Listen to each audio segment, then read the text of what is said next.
سورۃ الفاتحہ کی تیسری آیت کریمہ کے تعلق سے ہماری گفتگو چل رہی ہے۔ اس آیت کریمہ سے ہمیں اللہ تعالیٰ کے مالک ہونے کا یا ملک ہونے کا دونوں کا ثبوت ملتا ہے کہ اللہ تعالیٰ ہی مالک ہے اور اللہ تعالیٰ ہی ملک ہے۔ مالک کا معنی تو ہم اور آپ سمجھتے ہیں، اور ملک کا معنی ہوتا ہے بادشاہ، اسی کی سلطنت ہے، اسی کی حکومت ہے۔ یہ پہلی بات معلوم ہوئی۔ اب ایک سوال یہ پیدا ہوتا ہے کہ اللہ تعالیٰ نے یہاں پر بدلے کے دن کا مالک کہا ہے، تو پوچھنے والا یہ پوچھ سکتا ہے کہ کیا اللہ تعالیٰ صرف اور صرف بدلے کے دن کا مالک ہے، باقی اور چیزوں کا مالک نہیں ہے؟ مالکی یوم الدین، بدلے کے دن کا مالک، تو باقی اور چیزوں کا اللہ تعالیٰ مالک نہیں ہے؟ یہ کسی کے ذہن میں شبہ یا اعتراض پیدا ہو سکتا ہے۔ تو اس اعتراض کا جواب ہم نے پہلے ہی دیا ہے کہ ہم نے رب العالمین بتایا کہ اللہ تمام جہانوں کا رب ہے، اور رب کے اندر ہم نے پہلے ہی بتا دیا کہ رب کہتے ہی ہیں اس ذات کو، اس ہستی کو جس کے اندر تین صفت پائی جاتی ہو۔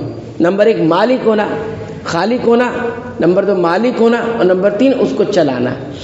یہ تین چیزیں جس ہستی ذات میں پائی جاتی ہیں وہ رب کہلاتا ہے۔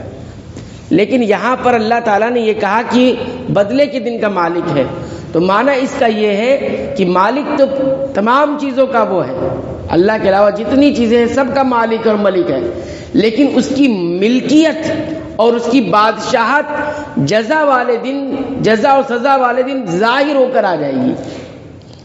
دنیا میں مجازی طور پر بہت سارے مالک کہلائے، بہت سارے ملک بادشاہ کہلائے، لوگوں نے اس کو بادشاہ کہا، اس کی سلطنت ہے، اس کی حکومت ہے، کہتے ہیں نا لوگ، لیکن وہ دن جب آئے گا تو یہ ساری چیزیں ختم ہو جائے گی۔ لوگ آج مالک ہوتے ہیں، کوئی مال کا مالک ہے، کوئی پراپرٹی کا مالک ہے، کوئی کی زمین کا مالک ہے، کوئی گھروں کا مالک ہے، اس طرح کے مالک ہے۔ لوگ کہتے ہیں اس کا مالک کون ہے، اس کا آنر کون ہے، پوچھتے ہیں، لوگ بتاتے ہیں فلاں چیز فلاں مالک ہے۔ لیکن یہ جو چھوٹی چھوٹی چیزیں دکھائی دے رہی ہے دنیا میں، یہ سب کچھ ختم ہو جائے گی۔ وہاں پر اس انداز کی کیفیت ہوگی کہ انسان دیکھ لے گا کہ واقعی معنی میں جو مالک اور ملک تھا وہ اللہ ہی تھا۔ اس لیے اللہ تعالیٰ نے کہا مالک یوم الدین، بدلے کے دن کا، یعنی ملکیت اور بادشاہت بالکل جو ظاہر ہو کر آ جائے گی وہ اس دن ہوگی۔ اور اس کی دلیل قرآن حکیم کے اندر موجود ہے۔ اٹھائیے قرآن حکیم اور سورہ غافر کھولیے اور 16 نمبر کی آیت پڑھیے۔ اللہ تعالیٰ فرماتے ہیں بہت ہی قیامت کا منظر ذکر کرتے ہوئے کہ یوم ہم بارزون، اس دن کی جس دن سارے لوگ ظاہر ہو جائیں گے، سارے لوگ۔ آج تو بہت سارے لوگ چھپے ہیں، کچھ مر کر دفن ہو گئے ہیں، کچھ نظر نہیں آتے، لیکن کل ایسا دن آئے گا جب سب ظاہر ہو جائیں گے۔ یوم ہم بارزون، سب ظاہر ہو جائیں گے، سب جمع ہو جائیں گے۔ قیامت کے دن کا نقشہ کھینچا گیا ہے کہ کیسے ظاہر ہوں گے؟ لا یخفی علی اللہ منہم شیء، ان میں سے کوئی بھی چیز اللہ سے چھپی ہوئی نہیں ہوگی، سب ظاہر ہو جائیں گے۔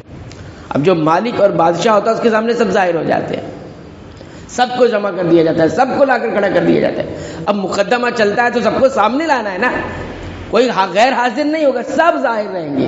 تو یہ اللہ کی ملکیت بتائی جا رہی ہے، بادشاہت بتائی جا رہی ہے کہ لا یخفی علی اللہ منہم شیء، اللہ تعالیٰ پر کوئی بھی چیز مخفی اور چھپی ہوئی نہیں ہوگی۔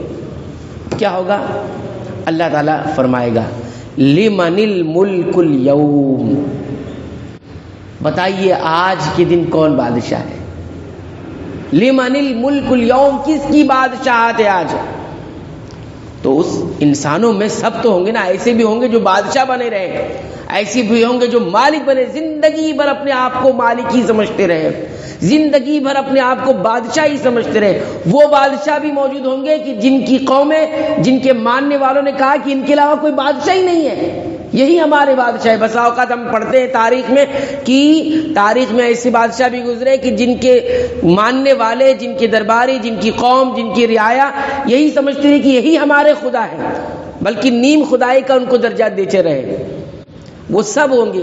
اللہ پوچھے گا بتائیے نا آج لمن الملک اليوم، کس کی بادشاہت ہے؟ سارے بادشاہ کہاں ہیں؟ این الجبارون این القہارون، حدیث میں جو چیز ثابت ہے، کہیں سے کوئی جواب نہیں آئے گا۔ کیوں؟ سب پر ظاہر ہو چکا ہوگا کہ واقعی معنوں میں، حقیقی معنوں میں کوئی بادشاہ تھا تو وہ اللہ ہی تھا،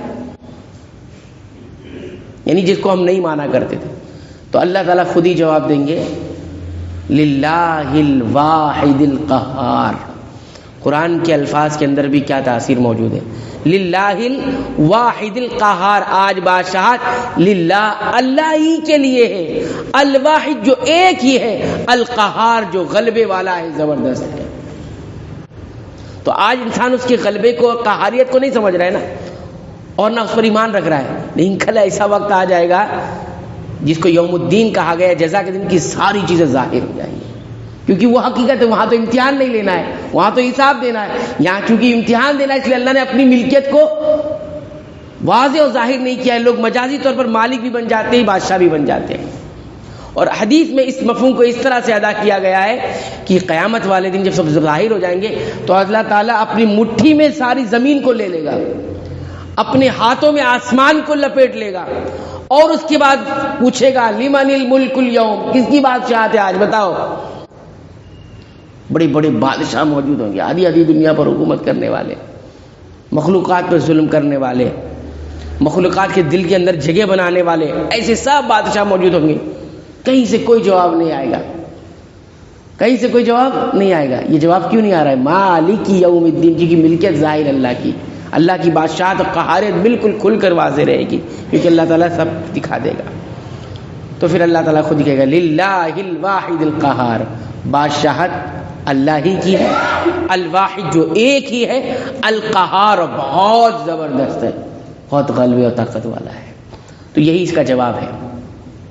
کوئی یہ نہ سمجھے کہ بدلے کے دن کا مالک ہے اللہ، باقی اور مالک کوئی اور ہے، نعوذ باللہ من ذالک، کوئی اور نہیں ہے۔ تو یہ جواب تھا اس کا، مالک یوم الدین کیوں، ٹھیک ہے۔ اور بدلے کے دن کا مالک وہ ہے، اس لیے ایک جواب یہ بھی ہے کہ اس لیے ہے کہ اس دن کوئی اور مالک نہیں ہوگا کہ فیصلے الٹے پلٹے ہوتے رہے، کوئی اور مالک بن جائے۔ دیکھیے نا ایسی ہوتا ہے، آج منصف ہی جو ہے ظالم ہے وہی فیصلے کر رہا ہے، فیصلہ اس کے خلاف بھی جا رہا ہے تو وہ اپنے حق میں فیصلہ کر لے رہا ہے، لیکن جب وہ بادشاہ ہے، وہ ہے بادشاہ، وہی مالک ہے، تو فیصلے انصاف پر ہوں گے، عدل پر مبنی ہوں گے، اس میں کسی قسم کا کوئی ظلم نہیں ہوگا، کسی قسم کی کوئی ناانصافی نہیں ہوگی۔ مالک یوم الدین۔ تو یہ تین آیت کریمہ الحمدللہ اللہ کے فضل و کرم سے مکمل ہوئی۔ تو اس میں اللہ رب العالمین کا کئی ایک تعارف ہمارے سامنے آیا۔ ایک تو اللہ المحمود ہے، وہی حقیقی تعریف کے لائق ہے۔ نمبر دو وہ اللہ ہے، یعنی حقیقی معنی میں وہی عبادت کے لائق ہے۔ نمبر تین وہ رب ہے، یعنی مالک، مدبر اور خالق وہی ہے۔ نمبر چار وہ رحمان ہے، اس کی صفت رحمان ہے، وہ سب پر رحم فرماتا ہے۔ رحیم اس کی صفت اور وصف بھی ہے کہ وہ خصوصی رحمت بھی کرتا ہے۔ اس کے بعد مالک، اس کی وہ مالک ہے، ملکیت رکھتا ہے اور جزا کے دن کا مالک ہے۔ اس طرح سے کل 7 اللہ رب العالمین کے تعارف ہمارے سامنے آ گئے ہیں۔ یہ اللہ کی معرفت ہمارے سامنے، یہ عقیدہ ہمارے اندر مضبوط ہمیشہ رہنا چاہیے۔ اس کے بعد پھر اگلی آیت شروع ہے جس کا تذکرہ ہم اگلی آیت میں اگلے درس میں کریں گے۔ اللہ تعالیٰ سے دعا ہے رب العالمین تو ہمیں قرآن حکیم کی پابندی کے ساتھ تلاوت کی توفیق عنایت فرما، اس کے معانی پر غور اور فکر کرنے کی بھی توفیق عطا فرما، ساتھ ہی ساتھ قرآن حکیم کی آیات کے مطابق اپنے ایمان، عقیدے اور اعمال کی اصلاح کی توفیق عطا فرما۔ آمین۔